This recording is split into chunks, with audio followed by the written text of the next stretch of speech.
Bonjour à tous, je suis ravie de vous accueillir. Je me présente rapidement, je m'appelle Delphine, j'accompagne les responsables communication et dirigeants en tant que sparring partner. On dit souvent que derrière chaque grande réussite, il y a une histoire encore plus grande. Et aujourd'hui, je pense qu'on va prendre une bonne dose d'inspiration avec toi, Catherine, qu'on est ravis d'accueillir. C'est toi, ouais, figure emblématique de l'entrepreneuriat. Rapidement, il y a beaucoup de choses à dire, mais finalement, si on devait revenir un peu sur ton parcours, multi-entrepreneur, investisseur, tu as pris la tête de la French Tech à New York également, administratrice du groupe Renault et cofondatrice et CEO d'Envie. Est-ce que je me trompe? J'ai oublié quelque chose? Tu veux compléter? Et je suis la mamie du web. J'osais pas le dire. Quand vous n'étiez pas là. Vous n'étiez pas là à la fin des années 90, non? Vous n'étiez pas née. Hein? Oh, attends, vous êtes jeune. Ah, ouais, pionnière du web, ouais. Ça sonne bien, hein? Du coup, en tant que pionnière du web, je suis sûre que tu as plein de choses à nous raconter, plein d'anecdotes, et partager ton parcours à ceux qui nous écoutent en tant qu'entrepreneurs, futurs entrepreneurs, ceux qui font face à des challenges. Si on revient un petit peu en arrière, donc en 2001, je ne sais pas si vous étiez né, si vous étiez au lycée, au collège, tu te lances en 2001 et qu'est-ce qui t'a motivé finalement à monter ta première boîte à cette époque? Attends, déjà, on peut faire un petit sondage avant pour que je sache à qui j'ai affaire. Parce qu'on était moins nombreux, j'adorerais vous demander à chacune, qu'est-ce que tu fais? Qui a déjà sa boîte parmi vous? Levez la main. Tu l'as déjà, voilà. Et qui a l'intention ou se dit, je vais y aller là, c'est bon, c'est maintenant, je vais me jeter à l'eau? Non. Et puis alors des autres, c'est quoi l'option? Si vous n'avez pas levé la main, qu'est-ce qui se passe? On va peut-être les faire changer d'avis. Curiosité. Ouais. Donc moi, qu'est-ce qui m'a décidé en 2001, à entreprendre? Début du web, un peu, ça commence à bouger. Toi, tu dis, je vais lancer ma première boîte dans le web. Déjà, il n'y avait pas beaucoup de femmes. Encore moins qu'aujourd'hui, et personne levait de fonds. Enfin, c'était des temps immémoriaux. Là, je vous parle. Je suis rescapée du Jurassique supérieur, moi. Et en fait, non. En revanche, vous avez peut-être vu sur mon compte LinkedIn, j'ai sorti une petite rédaction que j'avais écrite quand j'avais 10 ans. Donc dans les années 80. Et en CM2, la maîtresse disait « Quand vous serez grande, vous serez… » Et moi, j'avais dit « Je veux créer et développer une société d'informatique. » Parce que l'informatique, c'est l'avenir. Et puis qu'être son propre patron, on doit gagner beaucoup d'argent. Tu sais, t'as 10 ans, tu dis ça. Tu vois à qui t'as affaire. J'avais pas eu une super note. Et donc, je lui ai reparlé à cette prof. Ça serait intéressant d'avoir son retour. Mais elle m'aimait pas du tout, Madame Lecointre. Non, mais elle a raté un truc, là. Hein. Elle aimait pas trop ça, les entrepreneurs déjà. Et je sais pas d'où ça me venait parce que très clairement dans ma famille il y en a pas. Donc peut-être que j'avais déjà ça en moi, comme vous, peut-être. Tu vois. Mais finalement, ça renvoie aussi à la question de qu'est-ce qui t'anime quand tu crées une boîte. Pourquoi on crée une boîte? Non, mais déjà, tu as une curiosité, tu vois. Entrepreneur, moi la définition que je donne, c'est que tu résous les problèmes de tes clients mieux que quelqu'un d'autre. Tu résous des problèmes. Moi, j'aime bien résoudre des problèmes. J'ai l'impression que je suis jamais aussi bonne dans mon boulot que quand il y a une merde. Quand il y a un problème, j'adore. Ça me met les antennes en alerte, je me dis, ça me stimule beaucoup. Donc j'aime bien, je suis comme vous, hein, moi je suis curieuse, j'aime bien résoudre des problèmes, j'aime bien rendre service à mes clients. Donc ça me vient de cette curiosité-là, de la confiance que j'ai aussi. C'est fou. J'ai eu la chance, et peut-être vous aussi, hein, d'avoir des gens autour de moi qui m'ont tricoté une confiance en moi de dingue. Et qui me disent que si tu réussis, c'est bien, mais n'aie pas la grosse tête. Et si tu échoues, c'est pas grave, on t'aimera toujours. Et c'est bien ça, tu vois, parce que du coup, le regard des autres, je sais pas pour toi, est-ce que tu as confiance en toi et d'où ça te vient? Grosse question, on a dit qu'on faisait la psychanalyse après, même si un canapé. Mais la confiance est différente. En revanche, savoir s'entourer, c'est important.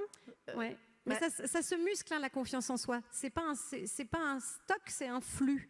Donc ça se muscle. Non, ça vient avec l'expérience, ça vient avec les murs qu'on peut se prendre dans la tête aussi, ça vient avec les retours et savoir aussi accepter certaines victoires qu'on a pu avoir, parce que parfois on n'ose pas. Ouais, en tout cas, pour revenir à ta question, moi les deux choses qui m'ont fait entreprendre, c'est que j'avais pas peur d'y aller. Je me suis dit j'ai tout à gagner et rien à perdre. C'est un peu vous aussi, hein, vous n'avez rien à perdre. Et puis l'autre, c'est que j'ai eu des beaux modèles. J'ai quand même été bien entourée de mentors. Qui a un mentor parmi vous? Tu sais, quelqu'un qui prend du temps pour toi régulièrement, qui te dit c'est nul ce que tu fais. C'est bien ça. Hein, mais c'est hyper important. Bravo, tu vois. Parce que moi, j'ai eu Marc Simoncini comme mentor. C'est bien ça, ça aide. Hein. Et C'est toi qui l'as choisi? Comment ça? Parce qu'on peut c'est la aussi chance poser des cette question en rencontres. tant qu'entrepreneur. Je suis complètement d'accord avec toi. C'est la avoir un mentor, chance c'est très des important. rencontres. Ouais. Et tu vois, c'est pour ça que j'aime bien la phrase sortir pour s'en sortir. Il faut sortir comme vous faites aujourd'hui un maximum, parce que tu n'es pas à l'abri de croiser quelqu'un qui va se prendre de passion pour ton projet, qui va te trouver sympa, qui va avoir envie de t'aider. Les gens ont beaucoup plus envie de vous aider que vous pensez. Il y a tellement d'entraide en fait, c'est fou.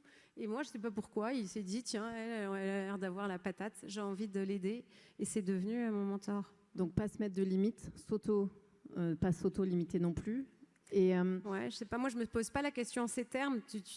aujourd'hui, oui, mais est-ce qu'à l'époque, tu te posais peut-être d'autres questions? En fait, c'est le terreau favorable, c'est ta confiance, où tu muscles ta confiance, tu croises quelqu'un qui te stimule et qui t'encourage à y aller, et puis après, tu as mis tes antennes en alerte et tu as vu qu'il y avait un problème, et tu t'es dit, oula, ce problème, il n'est pas très bien résolu, pourquoi?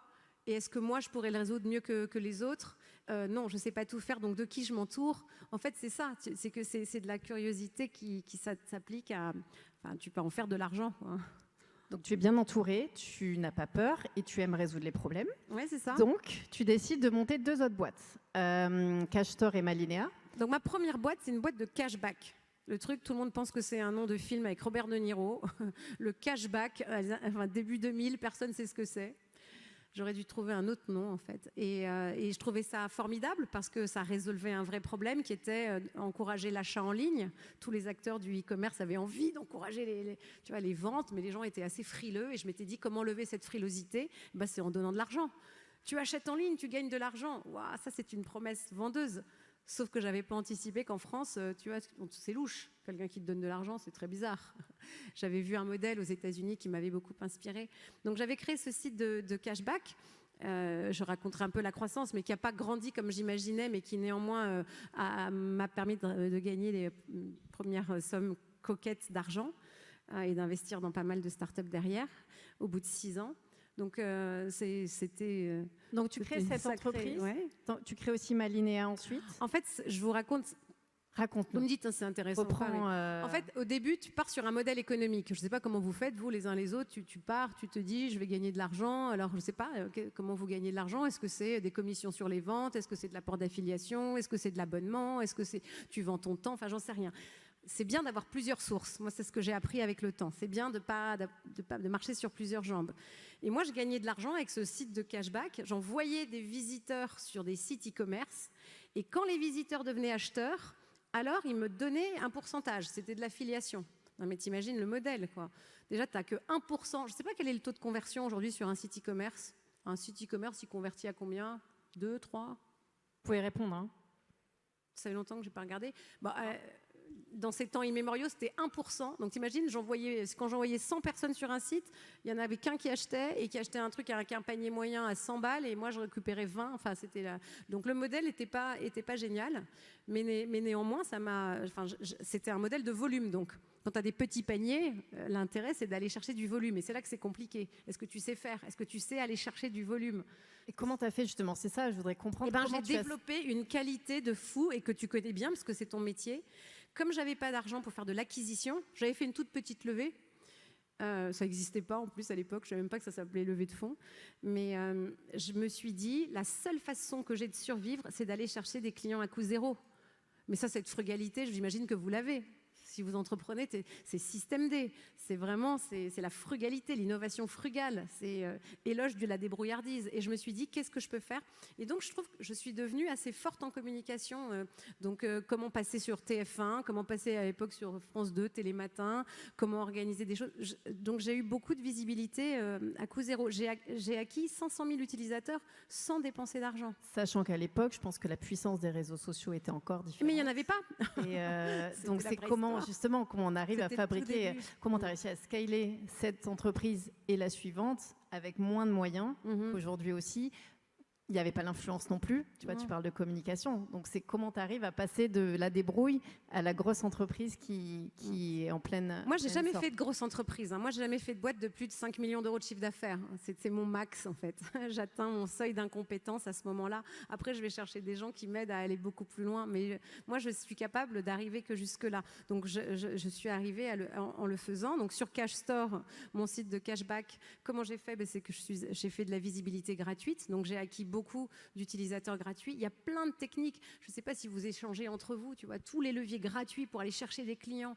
Il y a plein de choses à tester et qui marchent. En tout cas, moi, c'est ce que je recommanderais de faire.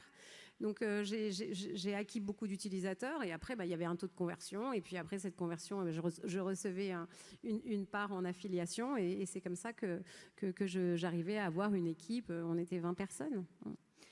Ces entreprises, tu décides à un moment donné de les revendre. Pourquoi? Qu'est-ce qui a motivé ces choix? Alors la deuxième, juste, je te dis en deux mots, c'est que comme ça décollait pas du tout cette histoire de cash store, à un moment je me suis dit mais en fait le problème c'est que le modèle éco ne marche pas. Je ne gagne d'argent que quand les gens achètent. Et le taux de conversion sur un site e-commerce est très mauvais. Donc je vais créer une agence d'optimisation de la conversion e-commerce. Et donc, j'ai inventé une méthode. Tu sais, la nécessité, ça rend fort, quoi, ça rend ingénieux. Quand tu as faim, tu es plus malin, en fait. C'est pour ça que moi, tu vois, les levées de fonds où tu es là, tu as beaucoup, beaucoup de sous. Attention à garder tes antennes. Garder les pieds sur terre, pas faire du cash burn non plus. Et du coup, donc j'ai créé cette société qui s'appelait Malinea, qui optimisait la conversion sur les sites e-commerce. Et c'est comme toi, en fait, moi j'ai appris en marchant. J'ai regardé Google Analytics, tous les éléments du tunnel de vente. Et puis après, petit à petit, sur cette base, j'ai construit une méthode. Puis j'ai eu un client, 2, 10, 20, 30, enfin plein. Et ça a fait une boîte qui marchait. Donc là, la scalabilité, c'était plus de clients. Il fallait avoir des consultants qui le faisaient et améliorer la productivité par... C'était un business moins flamboyant, mais qui était très solide. Et j'ai vendu les deux. Pour quelle raison? C'est une opportunité, en fait. Tu sais, d'abord, faire 2 boîtes en même temps, je ne conseille pas. En plus, j'en avais en plus 3 parce que j'avais aussi ma famille. J'avais un enfant, un bébé, n'importe quoi, les triplés, quoi. Et c'était assez difficile. Et il y avait des conflits d'intérêts, en fait, entre cette société qui faisait de l'optimisation des sites e-commerce et puis CashStore, mon site de cashback. Et après, c'est une opportunité. Quelqu'un m'a dit, tiens, il y a des gens qui cherchent à acheter, ça t'intéresse? Les deux en même temps? Non, là-bas, il y a eu un décalage, en fait. Il y a un décalage de 2 ans et demi entre les 2 ventes. Et avec le recul, aujourd'hui, tu donnerais quel conseil à un entrepreneur qui souhaite revendre son entreprise? Est-ce qu'il y a des choses que tu ferais différemment? Déjà, quand tu veux vendre, il ne faut pas le dire. Il faut dire partout que tu ne vends pas. C'est vrai? Pourquoi? Mais parce que si tu dis que tu es vendeur, tu te mets en position de négo où ce n'est pas toi qui a la main. Si tu veux vendre, tu commences à dire partout que tu ne veux pas vendre. Ah, je ne vendrai jamais ma boîte. Moi, quand je lis quelqu'un qui dit on ne vendra jamais, je me dis oula, lui, il veut vendre. Maintenant, si tu le dis à tout le monde, on va tous le... Non, mais c'est important, tu vois. Et nous, on disait, même la boîte où j'étais avec Marc, et c'était e-France, qui a été vendue à Vivendi, on disait partout, on veut s'introduire en bourse. C'est pas vrai. C'était pour faire monter les enchères. Non, mais c'est vrai. Donc, il ne faut pas dire qu'on vend. Et puis après, je ne sais pas, vous êtes forcément associés, on ne fait rien tout seul. Mais ce qui est hyper important, c'est de se dire, quand tu commences ta boîte, c'est quoi ta finalité? Qu'est-ce que tu veux en faire? Voilà. Moi, c'est une des erreurs que j'ai commise, c'est que j'avais des associés. Il y en a qui voulaient juste passer du temps sympa. Il y en a d'autres qui voulaient vraiment faire une énorme culbute, d'autres qui voulaient apprendre. En fait, on n'était pas alignés sur la finalité. Et donc, c'est bien de te dire dès le début, moi, ma boîte, si elle marche, dans tant d'années, je vais faire 5 millions d'euros. Là, je ferai une levée, je vais passer à 50. Et voilà, qui sont potentiellement les gens qui peuvent acquérir ma boîte? Mais vous le savez, je vous dis ça, c'est trivial ce que je vous dis. Mais tu laisses pas ça au hasard. En fait. Ça doit faire quelque chose, non, de se séparer aussi de son entreprise? Non. Non, pas spécialement. Non, mais c'est pas des humains. C'est pas justement, Non, mais moi, je suis pas sentimentale là-dessus, en fait. Je garde ça pour les humains. Non, toi, tu t'attaches à des entreprises. Bah oui, tu mets tes tripes dans ton entreprise. Oui, mais après, une fois que tu as atteint ton but, alors à ce moment-là, c'est fait, tu vois. Donc moi, je sais pas comment vous marchez, vous, les uns les autres, mais moi, ça me... Ouais. Non, les gens vont se dire, cette femme n'a pas de cœur. Nul. Si on avance un petit peu dans le temps, après ces reventes, tu pars aux États-Unis. Pourquoi les États-Unis? Pourquoi partir? Pourquoi fuir? Pourquoi partir? Et pourquoi les US? Vous avez vécu à l'étranger les uns les autres? Vous travaillez? Qui a vécu? Vous étiez où? Canada, États-Unis, Australie, Nouvelle-Zélande. C'est sympa. Moi, j'aime bien, en fait. Ça, c'était une belle expérience. Hein. Tu es content parce que quand tu es à l'étranger, tu as le sentiment qu'en fait, tout est très court, que tout va s'arrêter. Donc, tu es une vraie éponge. Tu es beaucoup plus attentif à des choses. Enfin, moi, je me sentais beaucoup plus sur le qui-vive. Pourquoi je l'ai fait? Mais c'était mon rêve. Moi, c'était mon rêve de gamine. Je voulais vivre à New York. Et j'ai embarqué ma famille. Remarque, c'est une toute petite squad. J'ai juste un mari. Moi, c'est déjà beaucoup. Et juste une fille. C'est un gros changement quand même. C'était mon rêve. Juste partir, c'est-à-dire c'était ton rêve et puis tu y as créé une entreprise. Tu as pris la tête de la French Tech. Ouais. Quel retour finalement d'expérience tu pourrais partager sur cette tranche de vie aux États-Unis? Alors, il y a des Américains dans la salle. Oui, on va vérifier avant. C'était pas ce que je pensais, l'Amérique. C'était un peu moins innovant que j'imaginais. Moi, j'arrivais à New York, je pensais que ça allait être j'allais là-bas pour aller observer la transformation numérique des boîtes. Je voulais aller apprendre qu'est-ce qui fait qu'une boîte se réinvente plus vite qu'une autre. Et donc, j'avais interrogé tout plein de patrons, plein de patrons de start-up, et je voulais capter, tu vois, les ressorts d'une transformation réussie. Et en fait, j'ai vu plein de boîtes qui n'étaient pas si innovantes que ça. J'ai découvert que les grandes boîtes américaines sont extrêmement processées, pyramidales, très monolithiques, que si ce n'est pas le patron qui décide, c'est difficile d'embarquer les autres. J'ai trouvé que c'était moins innovant que je pensais. Et je suis revenue en disant, on est hyper innovant en France. Ça m'a donné un petit peu de fierté nationale. Ouais, je me suis dit, c'est bon, ça. J'ai appris qu'on n'était pas très bon en pitch en France, que tu croises un Américain qui dit « What do you sell ?» et tu as 30 secondes pour dire ce que tu vends et toi tu es là avec un anglais approximatif « But I sell, what do I sell déjà ?» Enfin tu vois, donc ça t'oblige, vraiment il faut avoir ce pitch, vraiment, donc ça m'a obligée à affûter ma présentation et pas à travers un descriptif de ce que je fais, mais à travers le bénéfice client. Donc ça m'a appris ça j'ai adoré. Tu ne trouves pas que la mentalité, bien sûr qu'elle est différente, mais il y a une mentalité prise de risque qui est plus forte aux États-Unis qu'en France? Bien sûr. Ou était peut-être sûrement évolué ici. Non, mais bien sûr, mais ça tu l'acquiers vite. C'est comme tout, quand on te plonge dans un univers où tu as plein d'entrepreneurs qui prennent des risques, en fait, par coloration, tu le deviens toi-même. C'est vraiment l'entourage qui te fait. Tu sais, c'est ce que dit Mathieu Stéphanie, on est la somme des gens qu'on fréquente, et c'est tellement vrai. Et donc moi, ça m'a donné... J'ai fait des choses que je ne m'imaginais jamais faire. J'ai donné des cours à Harvard, à l'angoisse de ma vie, quoi. J'avais peur, je me disais, oh là là, ils sont trop intelligents. Mais ça allait, ils étaient jeunes. Donc, cours à Harvard et à Columbia, j'ai couru le marathon, j'ai dîné avec Serena Williams, des trucs. Et après, tu dis, mais oui, je l'ai fait. Et donc, ça t'oblige, quand tu es loin de tes bases, ça t'oblige à sortir de toi. C'est si bon, tu vois. Quand tu dors, t'es mort. C'est ça. Non, j'ai appris ça. Être en mouvement, apprendre, construire aussi. Et en étant à la tête de la French Tech à New York, je pense que ça te permettait aussi d'avoir une vue d'ensemble sur l'écosystème. Bah oui, c'était Tu peux en tirer quelques apprentissages, peut-être que tu peux partager. Je ne sais pas s'il y en a qui ont l'intention d'aller sur le marché américain ou sur un autre marché. Hein. Ouais. Alors, je pourrais vous dire tout ce qui marche. T'es américaine. Toi, tu connais. Bah justement, ça c'est un gage de réussite aux États-Unis. C'est que je sais pas moi, ce que je voyais fonctionner depuis mon petit poste d'observation de présidente de la French Tech New York, c'est que tu voyais arriver des boîtes françaises qui marchaient très bien, des belles startups, et qui se cassaient les dents là-bas. Parce qu'en fait, il me semble qu'il faut, quand tu vas t'installer dans un autre pays, il me semble que tu dois passer peut-être 1 mois, 2 mois, 6 mois à aller regarder les clients. C'est tellement différent. Les Américains, ils n'achètent pas comme nous. C'est des humains pas comme nous. C'est vraiment différent. Hein. Enfin, on se ressemble un peu quand même, mais c'est très différent. En tout cas, à New York, c'est très transactionnel. De toute façon, time is money. Hein. On n'a pas le temps de se connaître, de déjeuner ensemble. Ça, c'est... Ouais, c'est ce que j'allais dire un petit peu. Il faut le penser vraiment comme un grand pays, presque plusieurs pays dans un pays, avec des mentalités et des codes différents. Je ne sais pas ce que tu en penses. Bien sûr, mais en tout cas, la chose est sûre, c'est que si ton business, tu l'as testé en France avec des economics qui fonctionnent ici, en fait, il faut que tu te dises que tout peut être différent là-bas. C'est certainement pas un copier-coller, mais tu le sais. Et ni sur ton offre, ta proposition de valeur, ton pricing, parce que tout a bougé. Donc, c'est faire comme si tu repartais un peu quand même de la page blanche. Carrément. Et puis avoir dans ton équipe des Américains. Il faut vraiment oublier, à moins que tu fasses, je sais pas moi, de la haute couture ou de la gastronomie, il vaut mieux te colorer en américain pour vendre à des Américains.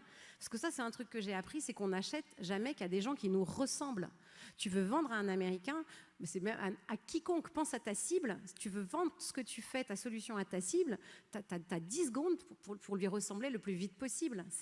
C'est un jeu de miroir, la vente. Et alors avec un Américain, c'est ça. Donc il vaut mieux avoir un directeur des sales américains, parce que pour aller chercher des partenaires, des clients, des invests, des médias, c'est beaucoup plus facile, hein. Ouais, oui, ça vaut pour les États-Unis, ça vaut pour tous les pays finalement. Hein. Je le vois, toutes les entreprises qui veulent aller même dans d'autres pays européens. On se dit oui, l'Europe finalement, nos voisins allemands sont juste à côté. On peut y aller. Non, il faut des natives, des personnes qui connaissent les codes, la culturalité, la régulation. J'ai plein d'exemples en tête de boîtes qui marchent super bien en France et qui ont du mal à se développer à l'international.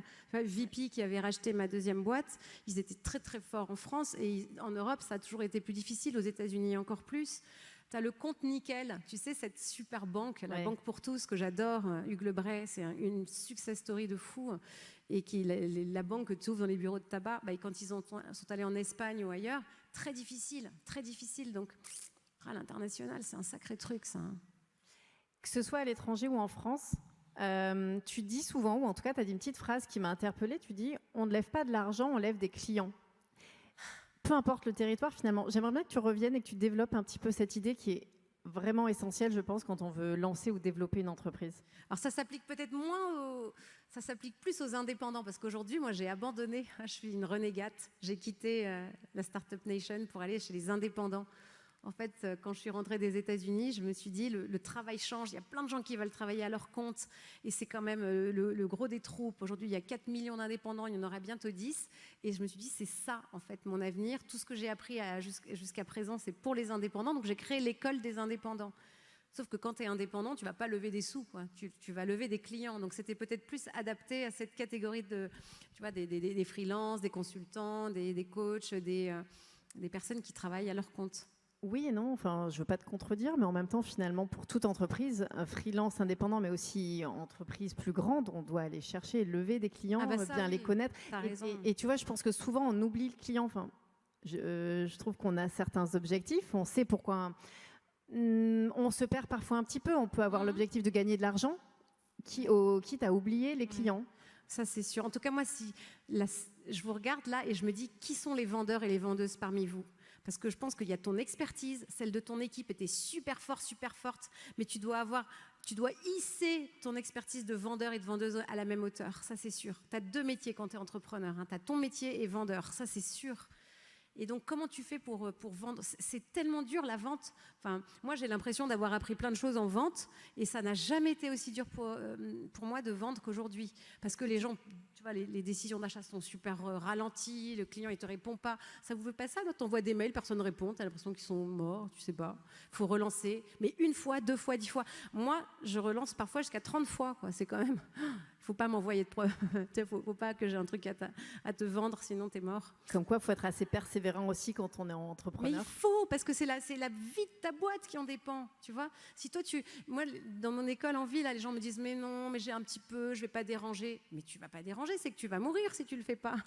C'est tellement vital. Tu vois, il faut passer maître dans l'art de la relance. Moi, j'adore. J'ai plein d'astuces là-dessus.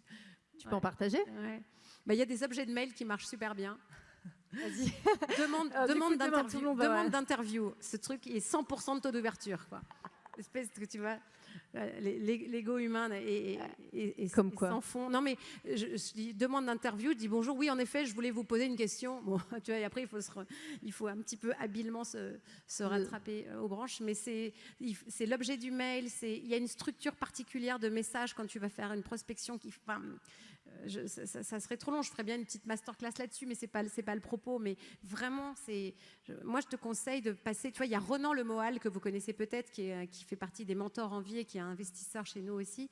Et donc, c'était le patron. C'est un des rares banquiers qui est devenu entrepreneur, un truc qui n'arrive pas souvent, et qui a créé le fonds d'investissement Épopée Gestion. Et il me disait pas plus tard que la semaine dernière qu'il passe 50 à 60% de son temps en prospection. Et je me suis dit, mais et nous, et vous passez combien de temps à prospecter? Tu vois, si je regardais vos agendas, elles sont où les plages horaires sanctuarisées? Là, c'est pour la prospection, la prospection, la prospection. Si c'est pas 50% de ton temps, alors à moins que tu aies un business automagique, ça serait bien, mais ça n'existe pas beaucoup. Mais il faut tellement passer du temps là-dessus.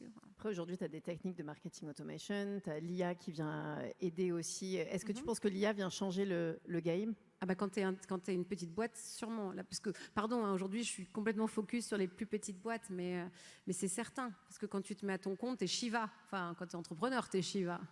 Et donc, quelle est la liste de toutes ces tâches qui me prennent un temps fou et dont j'aimerais tellement me détacher, et en quoi la Gen AI peut m'aider. C'est vital, bien sûr. Et justement, je trouve ça intéressant par ton parcours de mamie du web, c'est toi qui l'as dit. C'est moi. Non, mais tu dois voir justement les codes qui ont changé, les ressources qui sont mises à disposition aussi aujourd'hui des entrepreneurs pour lancer une boîte, développer une boîte. Est-ce que c'est plus facile aujourd'hui? Au contraire, est-ce que c'est plus compliqué? Qu'est-ce que tu en penses? Moi, je crois que le mindset n'a pas changé. Tu vois, t'entreprends parce que tu as vraiment le truc dans les tripes, tu as envie, tu l'as en toi. On aura beau te dire, c'est comme pour un enfant, c'est compliqué, puis le climat, le machin, tu as envie d'un enfant, tu vas l'avoir. Donc, tu as ça dans les tripes, quoi. Tu as ton cœur, ta tête, tes tripes qui sont alignées, c'est ton histoire. Et même si ça foire, au final, c'est ton histoire. Donc ça n'a pas changé. Après, t'es débrouillard. Il faut être débrouillard et un peu fainéant quand on entreprend, parce qu'on est obligé d'aller chercher des ressources. Tu vois, si tu es trop besogneux, tu vas te perdre là-dedans et tu feras jamais, tu scaleras pas. Donc ça n'a. Bien sûr que les outils sont plus faciles. Tu vois. En revanche, sur l'acquisition, les coûts d'acq ont tellement augmenté en ligne, d'où la nécessité d'être très bon à aller sur la croissance organique, sur de l'acquisition gratuite. Tu vois. Mais au final, c'est toujours la même histoire de quelqu'un qui a ça dans les tripes, qui s'entoure bien pour avancer, qui a quand même une expertise très forte. En fait, j'adorerais, tu vois, c'est pour ça, c'est frustrant en fait, là, parce que j'aimerais vous demander à chacun, qu'est-ce que toi tu sais très bien faire? Et en quoi cette expertise-là, elle est indispensable, elle est centrale pour que la boîte que tu portes réussisse? Et pour les savoir-faire que tu n'as pas, qui sont les gens qui le portent autour de toi? Oui, c'est un point que je voulais aborder quand même, c'est les équipes. C'est qu'est-ce que toi, tu sais faire, où est-ce que tu as envie d'aller, qu'est-ce qui te motive au fond de toi, mais aussi quelles sont les personnes qui peuvent venir construire avec toi. La question de l'équipe est essentielle, non? Bien sûr. Ça aussi, c'est de la chance. Tu sais, la joie que tu as ressentie quand tu as rencontré ton associé et que ça marche. Oh, le bonheur. Non, c'est mieux. C'est comme un mariage, en fait. Faire un bon pacte, ça c'est bien, ça c'est important. Mais oui, c'est une chance folle de trouver quelqu'un qui non seulement sait faire ce que tu sais pas faire, mais qui en plus a la même niaque que toi, tu vois, a la même éthique, le même humour pourri parfois. Voilà. C'est important, tu vois. Et ça, c'est une vraie chance. Ouais. Elle se provoque peut-être. Je ne sais pas comment vous avez trouvé vos associés, mais tellement important. C'est vraiment important. J'ai un point pour faire le lien avec la session qui est dans la salle d'à côté, aussi sur le personal branding. Tu vois, ils sont en train d'en parler pendant qu'on discute. Je pense que c'est un sujet qui est très souvent abordé par beaucoup d'entrepreneurs. Oui. Est-ce que tu penses qu'il faut le travailler? Quelle place ça a pour toi? Ça, toi, tu sais, parce que c'est ton métier. D'ailleurs, il faut qu'on travaille avec toi pour le faire. Je pense que c'est difficile aujourd'hui de faire ça, en effet. Ouais. Alors, moi, je l'ai fait comme Monsieur Jourdain, et je vais vous donner un conseil qui a marché pour moi. Moi, je faisais du personal branding sans le savoir. Et j'ai découvert une chose, c'est que au fond, j'ai associé mon nom à 3 mots clés et je n'ai cessé de communiquer par tous les moyens sur ces mots-clés. Donc, pour ton personal branding, tu te demanderas ça ce soir ou demain, c'est quels sont les 3 mots auxquels je veux associer mon nom. Quand les gens pensent mon nom, il faut qu'ils pensent ce mot, puis ce mot, peut-être un 3e. Et ensuite, ça c'est ma promesse. Et quelles sont les preuves que j'apporte de mon savoir-faire là-dessus? Je fais des posts LinkedIn là-dessus, je prends la parole là-dessus, je vais parler dans des podcasts là-dessus. Je ne parle de rien d'autre. La lisibilité de qui tu es et de ce que tu représentes. Et moi, j'ai creusé mon sillon comme ça sur e-commerce, digital, sur les femmes. Maintenant, j'essaye de le faire sur le Future of Work. Et je me rends compte que ça a plein de vertus parce qu'on t'identifie après dans le paysage où il y a plein de choses. T'as une cohérence. Ça monte. Aussi. Et c'est comme ça que j'ai été identifiée par Renault pour être administratrice. Le truc, en plus, je ne sais même pas conduire. Non, mais tu vois, mais c'est parce qu'il disait, je cherche quelqu'un qui est dans le digital, entrepreneur, international. Donc, moi, c'est le conseil que je vous donnerais. Le personal branding, après pour l'écriture et tout ça, il y a plein d'outils, mais c'est quels sont ces mots et quel est ce sillon que je veux creuser. Parce que si tu décides d'être l'expert ou l'experte d'un sujet, mais dans 6 mois, tu peux l'être. Bon, après, évidemment, il faut un peu suer, il faut faire beaucoup de lectures, il faut passer un temps fou. Est-ce que vous faites de la veille tous les jours ? Qui est-ce qui se bloque 1 demi-heure par jour, tous les jours ? Mais t'es forte, toi. L'américaine, ouais. Non, mais ça, c'est un truc que j'ai appris de Marc Simoncini. Le gars, il s'enferme tous les jours, 1 heure dans son bureau, il touche à rien, pas les réseaux sociaux, rien, le téléphone, et il lit, il bouffe du truc, il fait de la recherche, il se nourrit, il teste. Mais ça, c'est la chose, il faut se lever, hein. C'est dur, hein. Il faut se lever 1 demi-heure plus tôt, et peut-être pas faire 1 heure, mais cette régularité de veille. En plus, maintenant, tu as l'IA qui peut faire pour toi. Donc, mais je pense que ça, c'est un vrai truc qui m'a beaucoup servi aussi. C'est important. Donc, complètement. Faire de l'acquise de clients à coût zéro par tous les moyens de système D, faire de la veille tous les jours, faire de la prospection 50% de ton temps, et puis être bien entouré des gens qui t'aiment. Et même si tu foires, ça marche pas, c'est pas grave. Toi, tu es quelqu'un qui a une immense valeur. Catherine, merci. 30 hein. minutes, c'est trop court. C'est génial, C'est tellement merci. Hein, donnez tout. Merci. Ça va bien se passer. Pour ce... Voilà, tes enseignements, ta passion, ce que tu mets dedans. Aujourd'hui, je pense qu'à Zero to One, nous avons exploré pas mal d'univers, l'innovation, la tech, le financement, le développement durable, Il reste le vin et l'alcool. Il reste le vin. Et je suis sûre que vous avez plein de questions. J'espère que vous repartez déjà de cette journée assez riche, en effet, en enseignement. Et voilà, n'hésitez pas. Chouette. Ensuite, on va aller boire un verre, décompresser. Oui, on peut aller discuter, même si les vous équipes voulez, du H7 qu'on peut vraiment applaudir et remercier. Et bravo aux organisateurs. Moi, je les applaudis de tout cœur.